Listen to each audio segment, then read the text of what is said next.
Bienvenue à ma présentation qui va porter aujourd'hui sur le développement d'une démarche participative pour la gestion des eaux souterraines en Estrie.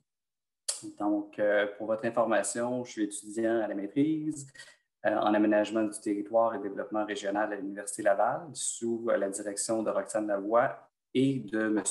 René Lefebvre de l'INRS. Mon projet s'articule autour du projet PACES Estrie, entrepris en 2018, et se déroule en partenariat avec le COGESAF et le COBARIC. Donc, j'effectue, comme le disait Julie, un stage auprès du COGESAF sous sa supervision.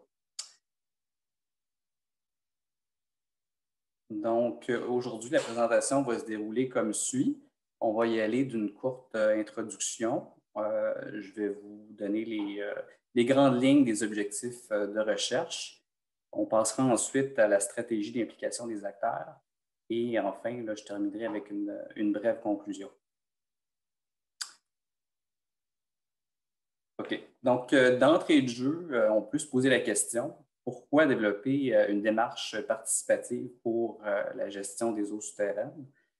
Donc, après avoir fait une revue de littérature sur la question du transfert des connaissances sur les eaux souterraines au Québec, on pourrait reformuler la question de la façon suivante. Pourquoi les eaux souterraines sont-elles si peu considérées dans les schémas d'aménagement des MRC et dans les plans directeurs de l'eau des OBV? Et ce, même après plus de 10 ans de gestion intégrée par bassin versant et la couverture de plusieurs régions du sud du Québec par des projets PACES. Donc, est-ce que c'est un problème de gouvernance? Est-ce que c'est un manque de ressources, un manque de connaissances? Donc, toujours selon la littérature québécoise, il semble que l'ensemble de ces facteurs soient en cause. Donc, parmi ces facteurs, on a dû faire des choix et c'est sous l'angle du transfert des connaissances que notre projet aborde la problématique de recherche. On s'est donc fixé l'objectif général de concevoir une démarche pour l'élaboration d'un plan d'action sur les eaux souterraines qui pourra être intégré dans le PDE du COGESAF et du COBARIC. Donc, les objectifs secondaires de la démarche sont les suivants. D'une part, d'identifier les besoins et les moyens pour compléter le transfert des connaissances entrepris par le PACES et le RQES, de développer des outils de transfert des connaissances acquises dans le cadre du PACES, et enfin, de développer une stratégie pour l'implication des partenaires dans l'identification des priorités régionales de gestion de l'eau souterraine.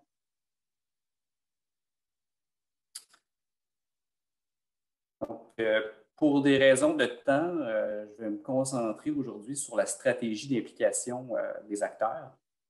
À partir du schéma donc, que vous voyez, j'aimerais faire ressortir les principales phases de la stratégie. Donc, j'aborderai chacune des phases avec plus de détails dans les prochaines diapos.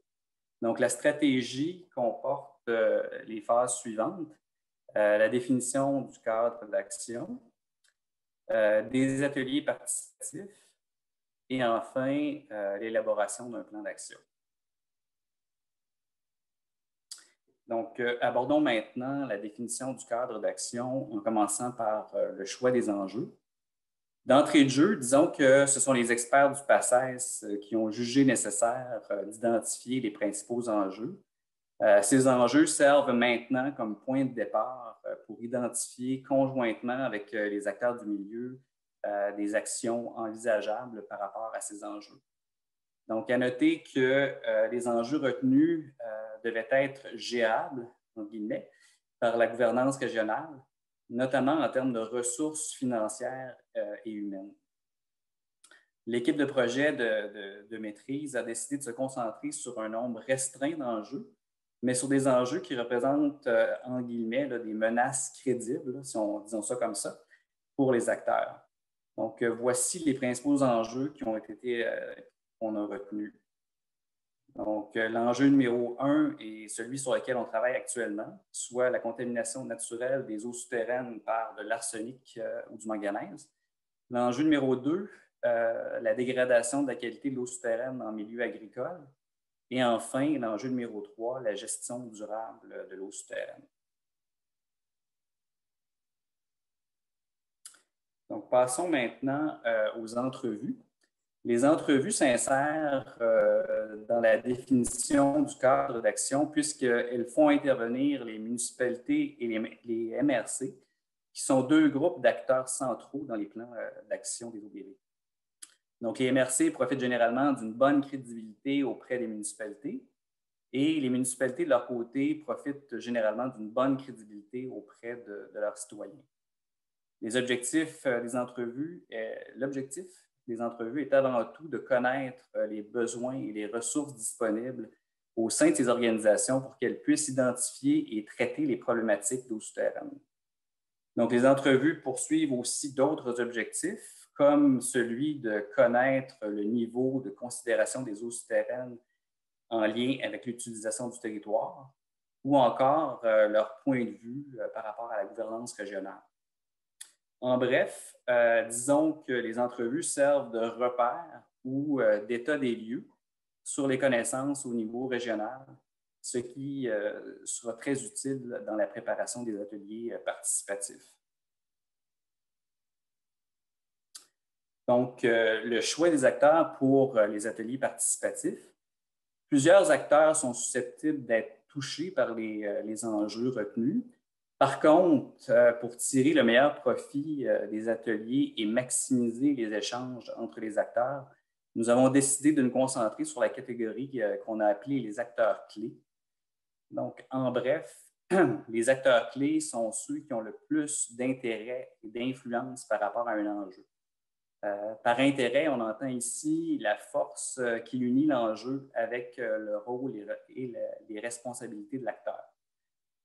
L'influence fait référence surtout aux ressources, aux canaux de communication ou à la capacité de l'acteur à faire rayonner le message qu'on veut passer. Les objectifs et le message transmis et pendant les ateliers participatifs se veulent clairs et simples et devraient conduire les acteurs à identifier des actions réalistes en rapport avec leur champ de compétences. Passons maintenant aux indicateurs. L'utilisation d'indicateurs au cours des ateliers participatifs a pour objectif de faciliter la compréhension d'un enjeu, de faciliter l'identification de liens possibles entre les causes et les impacts liés à un enjeu, et enfin, faciliter l'identification d'actions en lien avec un enjeu. Donc, ici, je vous présente l'exemple d'un indicateur qui a été utilisé au cours d'un atelier participatif faisant intervenir des représentants de la Direction régionale de la santé publique et du ministère de l'Environnement et bien sûr de l'équipe de projet. Donc, pour illustrer la problématique régionale de contamination naturelle de l'eau souterraine par de l'arsenic, on s'est servi de résultats analytiques provenant du passage Estrie et aussi d'une banque de données ministérielle du MRN. Donc, on a mis en relation, d'une part, le pourcentage de dépassement de la norme de potabilité à l'échelle municipale selon un degré couleur bleu, et d'autre part, la densité de puits privés selon un dégradé de couleur plus contrastante.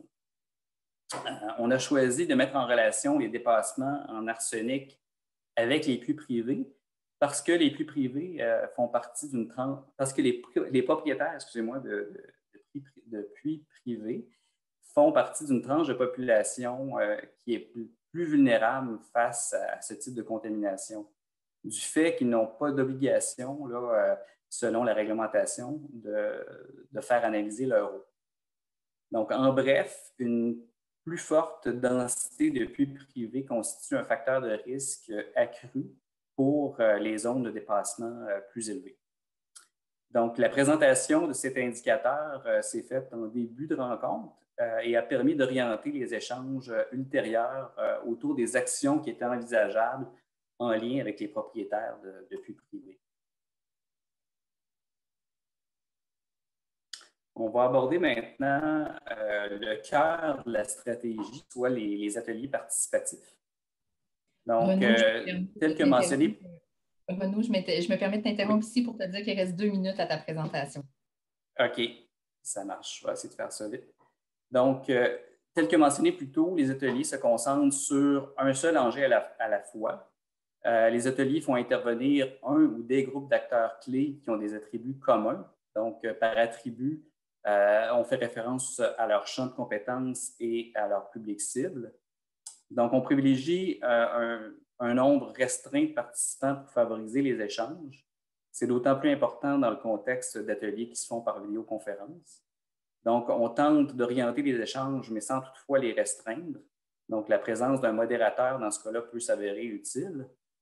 Par exemple, il peut être utile de recentrer les échanges autour de thèmes comme le rôle et la responsabilité des acteurs ou le mode de communication ou les échéanciers. Puis, ce qu'on obtient au terme d'un atelier, c'est plus ou moins un constat sur l'état de la situation par rapport à l'enjeu, accompagné d'une liste d'actions envisageables par la gouvernance régionale et d'une ébauche de stratégie pour la mise en œuvre de ces actions. Donc, au niveau du plan d'action, je pense que je vais pas assez vite. Je vais aller directement aux conclusions qui sont en fait les constats préliminaires. Constats préliminaires sur les entrevues, donc les entrevues qu'on a faites auprès des municipalités de l'Estrie. Ce qu'on retient, c'est que les eaux souterraines restent méconnues et peu considérées dans les pratiques d'aménagement du territoire. L'existence de problématiques vécues par les participants influence leur niveau de sensibilisation. Il y a de l'ouverture, par contre, de la part des participants pour l'acquisition de nouvelles connaissances, mais en contrepartie, les ressources humaines et financières pour le faire sont limitées. Au niveau des constats sur la stratégie d'implication elle-même, disons qu'elle doit être adaptée selon les enjeux et les acteurs régionaux. Qu'elle doit s'articuler autour d'un message clair et d'outils facilitant la compréhension des enjeux, que la formule participative, si elle est bien encadrée, mène à des résultats concrets, lesquels devraient être fort utiles pour l'élaboration d'un plan d'action. Puis, peut-être juste en terminant, j'aimerais mentionner qu'on pense que cette démarche-là pourrait être développée dans le cadre de d'autres projets, en fait, au Québec, pour faciliter l'intégration des résultats des projets PACES. Donc, l'intégration des projets PACES dans les PDE, les OBV, dont le territoire a fait l'objet, bien sûr, d'un PACES. Donc, merci pour votre attention. Merci beaucoup, Renaud, pour ta discipline. Je m'attendais à ce que tu dépasses un peu plus que ça, mais bravo. On a une question dans le chat, donc c'est Huguette Thibault qui nous demande est-ce qu'un propriétaire d'un puits privé réclamera la confidentialité des données recueillies? Est-ce que dans ce cas-ci, l'adhésion au projet serait compromise?